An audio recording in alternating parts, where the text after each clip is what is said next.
A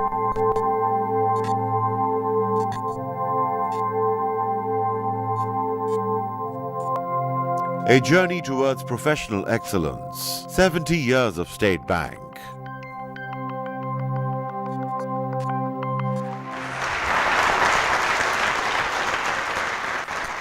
We are privileged to have with us today our esteemed former governors, Dr. Ishrat Hussain, Dr. Shamshad Akhtar, now also the Finance Minister, Mr. Yasin Anwar, Mr. Ashraf Mahmood Watra, and our current governor, Mr. Tariq Bajwa. I extend a warm welcome to all of you and thank you for your presence here today.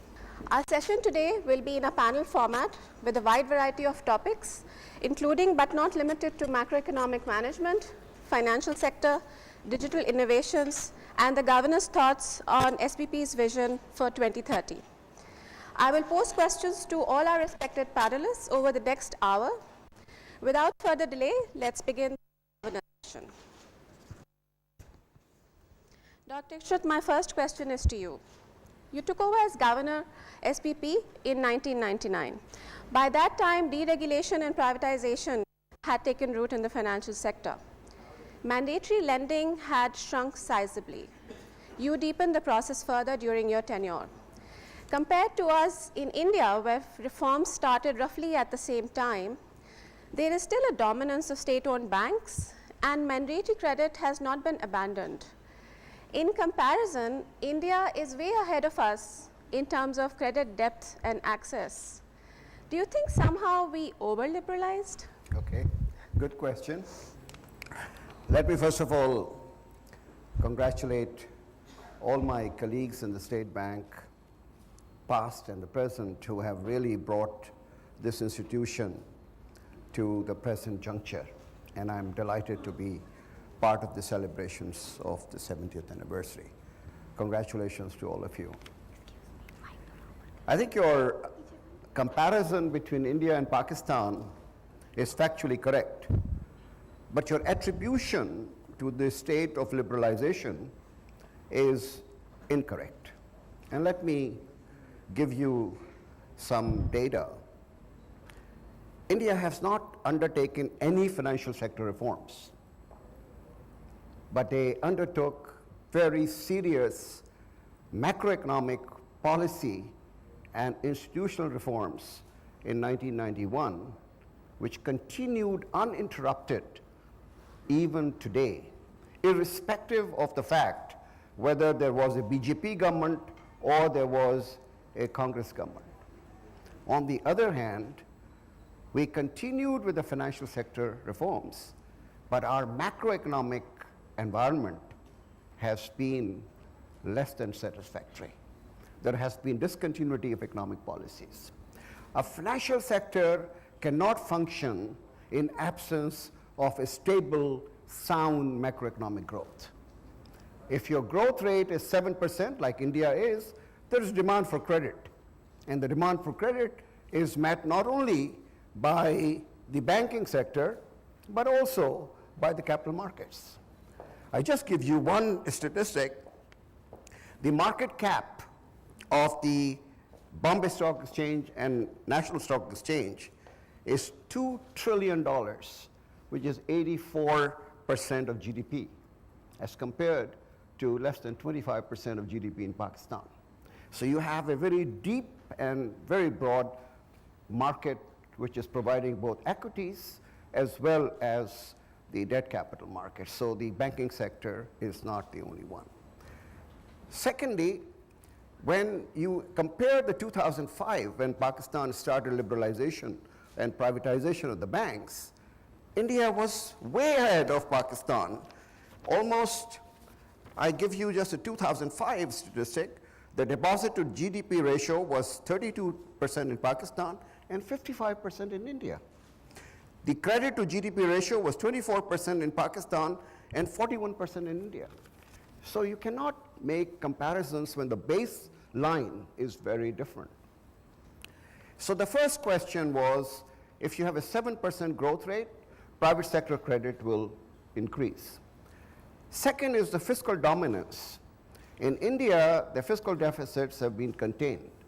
And during 2000 and 2007, fiscal deficits were quite lower in Pakistan, and therefore the private sector credit actually shot up, and the advanced deposit ratios were almost in 70s, and SME sector was getting, I would say 17 to 16% of total advances. Since then, you have huge fiscal deficit, which is sucking up the entire deposit base of the banking sector. And banks are rational agents. You don't consume any capital. It's a zero capital consumption. You have good returns. You have the sovereign risk. You have no default. Why won't you invest in the government securities? So the government securities today are 80% are held by the government or by the banks, which is almost, 61% of the loans and 80% are the government securities. So you have a distortion. So how can we have depth and how can we have access if there is a big player who is sucking up all the deposit? The third issue is that your financial sector itself is very shallow and narrow. Look at the equities market and look at the debt capital market. For long-term financing, these are the instruments which you use, but you cannot use them. So we had to go to China in order to meet our long-term energy and infrastructure projects. This is not normal. We must depend on our own capital markets in order to meet that. And therefore, the depth and the access will increase. And finally, is the question of your priorities. I personally believed, and my colleagues in the management team of the State Bank at that time believed, that if you are privatizing the banking sector, you must have a very strong regulatory framework. So our efforts were to bring in the best human resources in State Bank of Pakistan. And I'm very proud that I can see that the best talent in Pakistan is in the State Bank of Pakistan, not nowhere else. Secondly, you have to use technology. I mean, I came from the World Bank and I was looking for a computer to work, and they said there's no computer in the State Bank of Pakistan.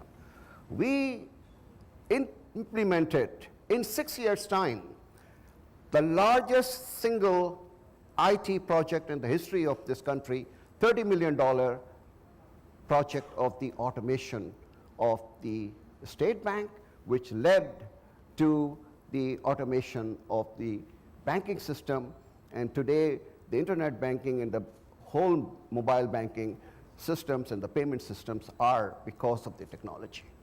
Third, you want to give a business process engineering.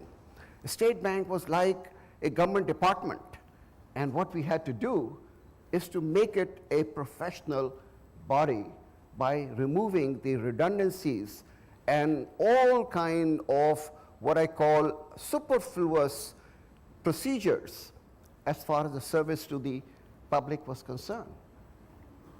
And finally, we had to make the environment, physical environment in which you come and work, beneficial and conducive for these people to enjoy themselves. So these were our priorities. So I agree that we did not do much on the financial depth and access, although we did microfinance, we did Islamic banking at that time, we introduced that. But it is for my successors. I believe the institutions should not be personality dependent. My predecessors carried the State Bank from 1947 to 99. I had the good fortune to take it from 99 to 2006, and then my successors have carried this forward, and that's how institutions are built. It should not be dependent on one person. Thank you very much. Thank you, Dr. Ishrat. I think in your detailed answer, you've covered the relationship between consistent economic growth and how it feeds into the financial sector growth. I will now change gears and move to Dr. Akhtar. She has the distinct privilege of having been the central bank governor previously and is now the finance minister. Dr. Akhtar, if you can share your candid views on the importance of central bank autonomy Do you think the Ministry of Finance and State Bank share an optimal relationship?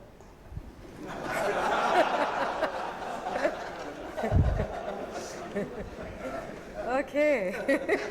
I knew she's going to shortchange me.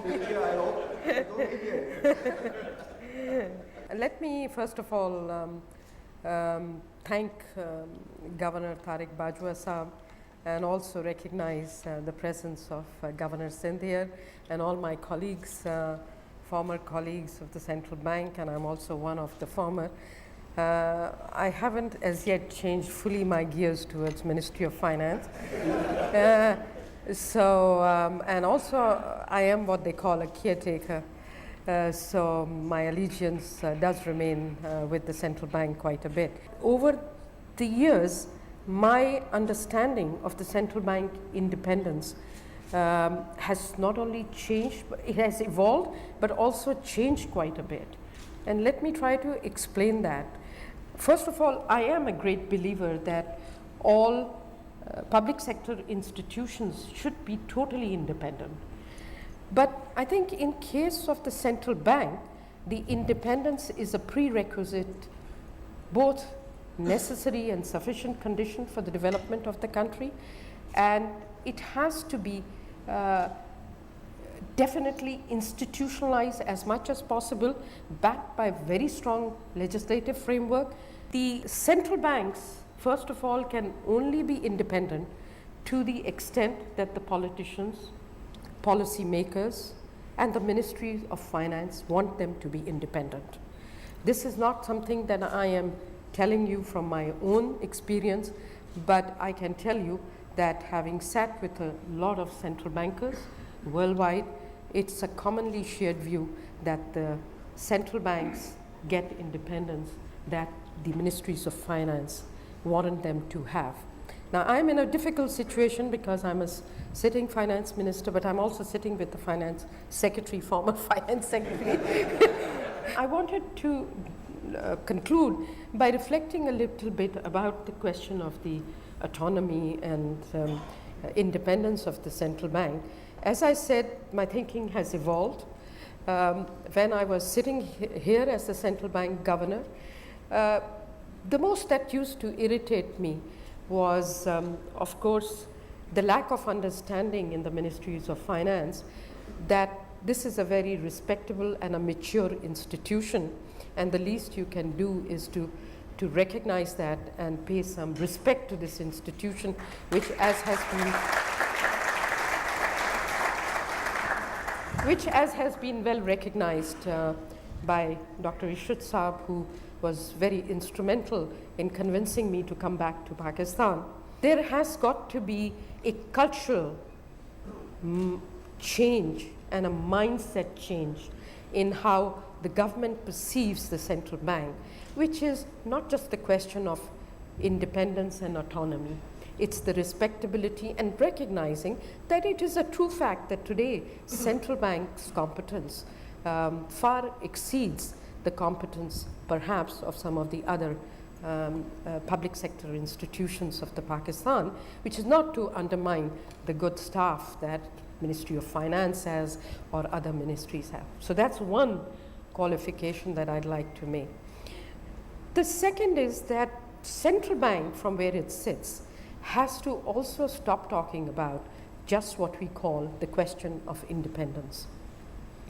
In this noise of independence, we often forget that the best results come out is when Pakistan would work collectively as in the economic policy making as the whole of the system policy making body. And unfortunately, in this power tussle between the Ministry of Finance and the central bank or some of the other agencies who are sometimes irked with the kind of messages sometimes central bank also sends and issues. And I have particularly noticed now that I have gone the other side, what could be very irritating for some of the economic ministries also, that it is critical that rather than just talk about independence, we recognize that we cannot achieve good, effective economic policy making unless and until we all strive to come up with a joint economic vision and strategy in macroeconomic policy making, which means we have to be all on the same page of the growth, inflation targets, the balance of payment targets, and so on and so forth, because there is an inherent inconsistency between what Planning Commission is thinking, what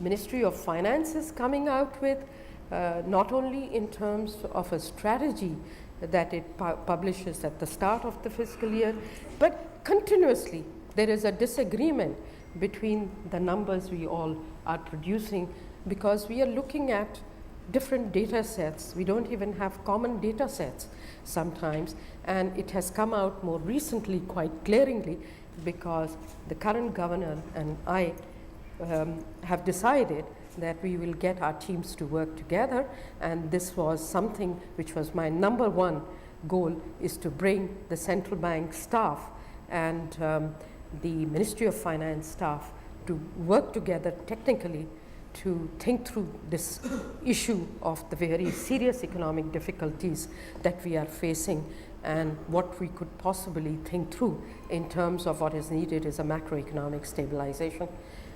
I think Governor Ishrat Saab has dwelt on a number of things which I would have said exactly in the same words that he said. You cannot have monetary independence, in my view, without fiscal independence, first of all. So there is no independence of the ministries of finance. In a number of countries, there is no literature of a very high order in this area, because Islamabad, like all other capitals, is a highly politicized environment. And I think we need to think through the whole issue of the governance of economic policy making before we can talk about very effective results from the independence of the central bank. A second and the last point on this question I'd like to leave behind, Sarah, is that along with the central bank independence is the question of the accountability of the central bank. Central bank has maybe does not have independence in the overall goal setting of the economic policy in terms of the macroeconomic indicators, but it has a lot of operational independence in a number of instruments, and it has yet to evolve some of the more aggressive policy tools, and it has to distinguish itself independently and not worry about what the man is thinking in the street when it has to do some tough demand management, because I have seen sometimes this tension going on in the central bank corridors, that if I were to raise interest rates and if I were to be a little more stringent in the reserve management, that it would do X, Y, Z. In the whole process of thinking through this, we are losing time, and there are examples worldwide that delayed action can be more costly to the governments and to the countries. So I think the accountability of the central bank is very important, and I think we need to think through as we go further that timely action. And I know that now the Monetary Policy Board is independent. So it's not just the governor who is accountable, but the whole board is accountable to be really tracking what's going on, for instance, today, to the economy of Pakistan. Are we taking judicious steps to manage the demand pressures of the economy or not? And it's not today's times that I'm talking about. We have been faced with economic difficulties and political cycles which have brought back again and again all of us, central bank and economic policy makers, back to square one, where we started, cleaned it up, then some of us, of course, left, came back, oh my God, came back and saw we are still there and perhaps worse off than where we started in economic stabilization.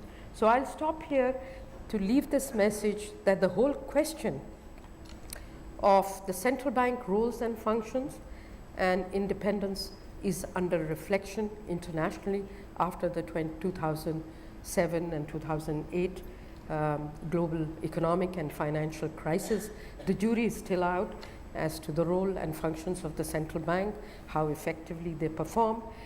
Now, of course, we are not the advanced country's central bank, but there are very important lessons to be learned by the central bank, banks of the developing countries also, not only based on what lessons learned we should collect from our own performance as a central banker, rather than just criticize other institutions, but also make sure that we apply those lessons learned. So I'd encourage, of course, Tariq Bajwa Saab to undertake a study to this effect, and I would be the first one to be affiliated with such a study, because I think it will be instrumental, not just questioning the central bank, but questioning the whole economic policy making organ. The governors can run the central banks to the extent that the governance of economic system is improved. And unfortunately, governance of what Ishrat Saab has written of an ungovernable system is a very complex task.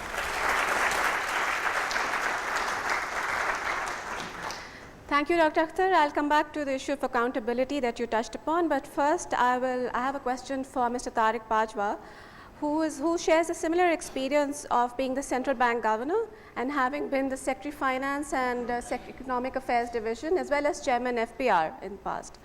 Sir, if I can ask you to weigh in, what are the essential requirements for efficient and impactful monetary and fiscal policy coordination?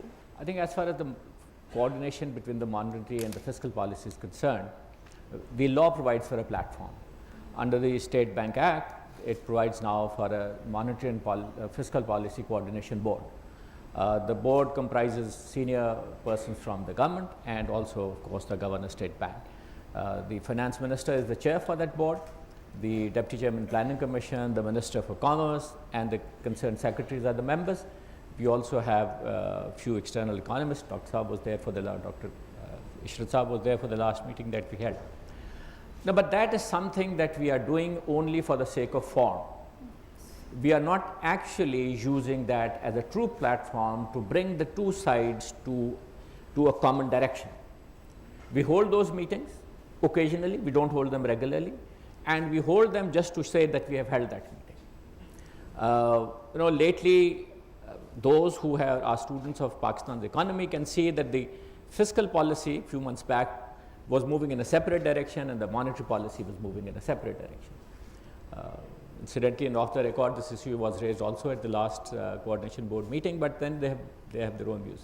So I think if we want to, now I'm reminded of a saying of the then French president, Mr. Sarkozy, at the time of the financial crisis of 2008. And he was talking in the context of laissez-faire economy, and he said, the economy is too important a subject to be left solely to the private sector. I personally feel, and I'm just changing it a bit, that the economy in the context of national policies is too important a subject not to have close collaboration between the Ministry of Finance and the Planning Commission and the State Bank. We have to work together. And this is a forum has been established. It has the right membership.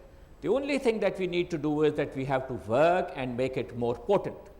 And we have to ensure that it becomes a true concept clearing, direction, path giving or path directing forum for the economy of the country. Something has also been said about, there was an earlier question on the State Bank's economy. Dr. Sabha has taken that on question. I'd just like to add a few things. I think this is a dynamic also. It's not something which is fixed. A lot depends upon the environment and the circumstances. The law provides you with certain autonomy, with certain independence, but it's also how it is practiced, how you're allowed to practice that, and how much you are willing to go. For me, as the governor of the state bank, there are three critical aspects of the state bank's autonomy. The first one is the administrative autonomy. And I think very rightly so, the governor is being appointed by the president on the advice of the prime minister. But then he has a secure tenure. You cannot remove him, which again I think is the right thing. The deputy governors are also being appointed by the government. My only change that I would want to suggest in this is that they should be appointed on from a panel which is being suggested by the state. The assignment of work, of course, is with the board of directors. The board of directors of the state bank assign the work to the deputy governors, and based on the qualifications and the experience, they can assign the work, and that's how we are working even today. So I think on the administrative side, that's the only change I would think of and suggest. The other is the monetary policy. The Monetary Policy Committee under the law now is a completely independent body. The government also has a role to play in it, because the three monetary economists that are on the Monetary Policy Committee are appointed by the government. So the government can be very selective and careful in selecting these people, because these are the three key technical professional persons in the Monetary Policy Committee. And that is how I think the government should be able to ensure that we have the right perspective as far as the monetary policy is concerned. I think we should continue with this practice of having a completely independent monetary policy committee, where even the governor as the chair only has one vote. And there is voting every time, every 2 months that we meet, there is a voting, and on the basis of that voting, a decision has been taken. The third, of course, is the exchange rate. That, of course, all of us know was being run by the Q block for some time. But as a dynamic, today as we speak, and this is off the record, there is a consultative process that we undertake whenever we tinker with the exchange rate. And that consultation is between the Prime Minister, the Finance Minister, and the Governor of State Bank. I think this is also, again, because this also has a fiscal implication, a strong fiscal implication also. So I personally think it might not be theoretically the ideal thing for the state or for central bank, but it's a pragmatic approach to an issue which has an impact on the fiscal side also. So I think this is probably what has evolved to date, and in the current environment is what was required and what was needed for the country. So I think this is where I would see, and I would personally think that but then again, as I said, it depends on the individuals also, on the individuals on that side, on the individuals on this side, but this should largely be the platform or the fundamentals based on which the state bank should be allowed to work and perform. Thank you, sir. You've talked about the coordination among institutions as crucial for achieving shared goals. Coming back to what Dr. Akhtar said earlier, Dr. Akhtar, do you also endorse shared accountability for these institutions? And I'll explain the context of this question. This is the third political regime in a row that has left the economy wanting for an IMF bailout. Do the recurring BOP problems in Pakistan indicate some problem with the quality of the institutions which are responsible for macroeconomic stability? Absolutely. But also, I think there has to be a stronger political commitment and political leadership in economic policy making, but also to manage the economic policy making in a balanced and highly effective governance of the economic policy management. It's not an issue with one person or one institution. I think there has been an excessive burden on Ministry of Finance and Ministry and the central bank to manage the macroeconomic policy making. We have isolated or left behind the Planning Commission as an organ, which by the way should become a really high-powered think tank in my view, rather than being a sanctioning authority for expenditures once in a while in a more reckless manner than needed. But there is a huge amount of responsibility that is incumbent on the Ministry of Commerce. And we have Ministry of Industries, Board of Investment, and all these institutions, Ministry of Textiles. I do believe that there is need for consolidation of the ministries. And Ministry of Commerce, Industries, Textiles, whatever, we have out there should become one entity. The reason why I say that is that the balance of payment mess cannot be solved by the Ministry of Finance and the central bank. We have skewed traditionally towards short-termism economic management and often left the long term to Allah.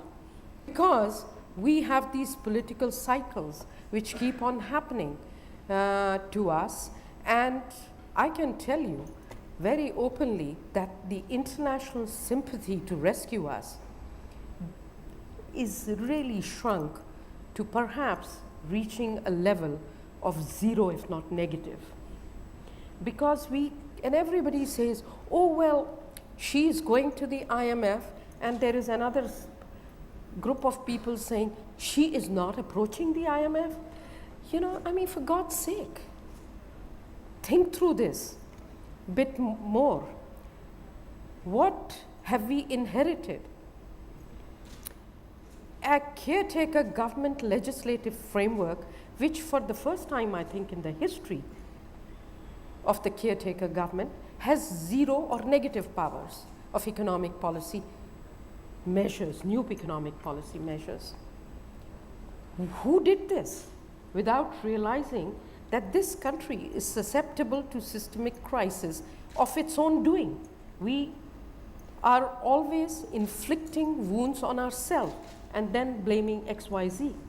So coming back to the balance of payment question, I think this is at the heart of it. I had the limited fortune of being responsible for Ministry of Commerce, Industry, Textile. And one of the biggest things that I was thinking through is that we should take the opportunity, and I hope the new incoming government will do that, is to get our act together on the balance of payment in a structural manner, not expecting the governor and the Ministry of Finance to solve the problem, because we can't. It's a long-term structural problem, and governments have shied away from structural reforms which come with the pain. But you know, there is no gain without the pain. I mean, I have yet to see if countries have progressed in a sustainable growth cannot be achieved, cannot be long-lived unless and until we are pushing for sustainable economic growth, which will come through a structural change in the economy. And the structural change in the economy requires a lot of hard work.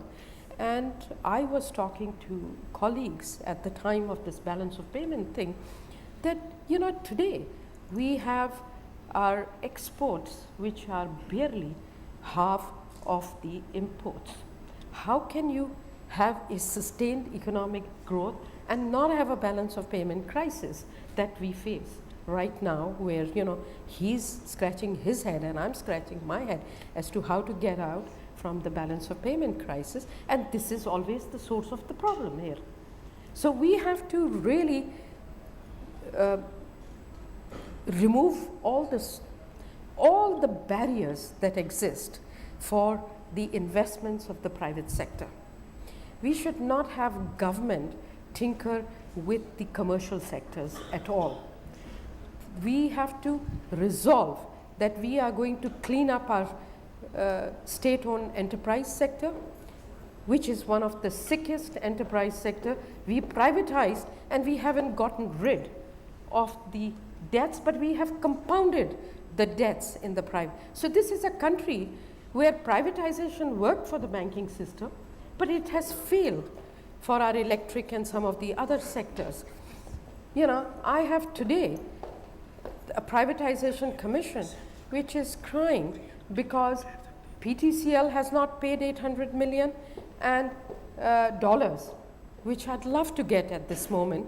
And we had privatized Karachi's electric supply. It owes us 118 billion rupees. You know, where is the public disclosure? I can't even get the share purchase agreement, which is the right of the government for security purpose of that transaction. Talk about the issues which the economy of Pakistan faces. What is this about Ministry of Finance and Central Bank bearing all the burden?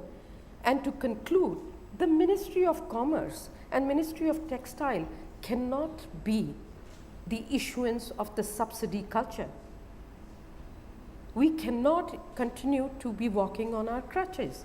We have to be very responsible, and industries, textiles and commerce have to bring in a very world-class export policy framework and industrialization framework. We have to diversify our industry, and we have to have capacities that we can export. We have to see what Southeast Asia is doing in our neighborhood. We have to even see what India is doing, as was being quoted. So I think the balance of payment crisis cannot be solved by the two players here. Balance of payment issues lie squarely at the heart of the economic policy making in other parts, and we should come up with one trade and export industrial policy, and we should come up with one unified incentive framework. We should come up with ease of doing business, which should be brought from miserable ranking of, I don't know, over 100 to at least 40, 50 in the world class. Only then we will be able to solve the balance of payment crisis, because the confidence to the private sector, domestic and foreign direct, has to come in. I will now bounce off the same question to Governor Yassin Anwar, but with a specific angle. Governor, you've had the diverse experience of working with global fund managers and are currently the senior advisor to a major Chinese bank. Do you think our institutions have the capacity to deliver on a project like the CPEC? First of all, emerging markets in the world, this is not a unique situation that we've got CPEC. I can cite a similar example that was in the 80s with the Law 43 program in Egypt, when massive amounts of aid came in under the Camp David Accords in Egypt, and mega projects were handled. And mega projects of this nature cannot be handled by local financial institutions. It's the large financial institutions, the SIFIs, the systematically important financial institutions, that have ability to deal with large project finance divisions. Infrastructure finance is the backbone of this particular CPEC project. And our local banks have not the capability, and have not had the capability of developing that skill set or the capacity to lend that kind of long-term funding, because we don't have the capital markets in the first place for long-term funding. So many of these projects are funded by house banks, i.e., for example, in Egypt, it was the Citibanks, the Bank of Americas, and others. In the case of CPEC, you've got the Chinese banks that have huge capabilities. The ICBCs, the Bank of China's, and China Development Bank, and others have had these capabilities. They've got a relationship that goes back long ways. Not only that, the local banks don't have the knowledge base of that particular contractor that's coming in, say the Huawei or the Three Gorges and others that are coming to Pakistan with mega projects. They don't have the credit knowledge of that particular company. So there's a dependency of the house banks to extend that particular knowledge base and credit extension to the market in which they are investing in. So offshore funding capabilities are also a requirement that, again, our banks would not have the capability of financing these huge mega projects. And also you've got macroprudential regulations that come into play, of course, and that in itself is a separate issue. And frankly, I have a view on that, and where central banks have failed, in my view, since the 2008 financial crisis, and I'll come to that later, how we overstepped our line in being risk averse, and have decimated the project finance divisions of many banks in the world who have where there's a need to support infrastructure that is critical for that particular gap to be filled, for growth, for sustainable growth in the emerging markets particularly. Now, CPEC, as I mentioned, is not unique. We have the ability to capture the benefits that accrue from this, but it will not be done unless we work together as a team. The corporate governance standards, the kind of requirements from the government, the municipals, the federal government, the local governments, and down to the district level, they all need to be in sync. And I've said this before in one of my presentations, the Dawn presentation that took place. We need to be in sync in terms of our regulatory policies to support these kind of projects. Otherwise, they'll be slow in coming to fruition. Secondly, local banks can play a very important role.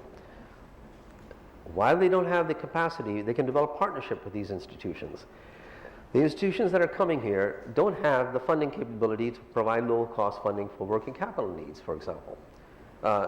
The partnerships can be developed where syndicate loans from a local funding content can be used from the national banks, the UBLs, MCBs, and others that have a low-cost funding base, which foreign banks cannot compete with. Hence, there are no retail banks in Pakistan from the foreign sector. So that is one avenue that one should look at. And in terms of the knowledge base, that same knowledge base could extend to that particular foreign institution or company, Three Gorges, for example, in developing that partnership. Without that, the optimal level of benefits that would accrue from CPEC will not be realized, frankly speaking. Consistent message from all the governors seems to be that coordination among institutions is crucial in delivering on our economic goals, and a focus on governance as well. Mr. Vatra, I'll now come to you. You've waited patiently all this time. You would agree that as much as institutional quality is important, the overall business infrastructure also matters when it comes to supporting private investments and entrepreneurship in the country. A number of important legislative measures were taken during your tenure. We saw the formulation of the Credit Bureau Act, the Secure Transaction Act, and necessary amendments in the Financial Institutions Recovery of Finance Ordinance. Now, what is the next step? How can we bring a visible increase in the use of credit by deserving industries and households? Yes, there were legislations, there were new laws approved, there were amendments in several laws, perhaps over 13 or 14 laws were amended which were directly, indirectly related to banking and finance. However, legislation alone will not fill in the portfolios and will not increase financial inclusion. What we need to start with is the sustainable and consistent economic growth. If we are going to have bigger portfolios in SME financing for entrepreneurs or households, and well, I hope it looks good for now. Dr. Shamshad, even the last review we heard from her office was that yes, we are doing well on growth, leaving aside the other components. However, I would like, I'm not complaining in particular because not all banks, but many banks are not investing enough in fintech and related automation and technology to expand these kind of portfolios. Some banks are investing, but not all. We need to unleash the technology and the creativity if we want to enhance the portfolio in SME financing, supporting entrepreneurs and households. At the moment, our portfolio, like the numbers Dr. Ishrat also mentioned, our credit offtake for private sector and particularly for the smaller segments is very, very low compared to rest of the region. And we need a proportionate regulation and laws to support the fintechs so that they can nurture the portfolio expansion for SMEs and households. And also, the banks needs to have user-centric products and services, easy access for these segments, and non-financial advisory services are some essential tools which can help develop a value chain for entrepreneurs and household financing, which will be a win-win situation for all stakeholders. We have time for today. Thank you, audience. If we can have a big round of applause for our governors.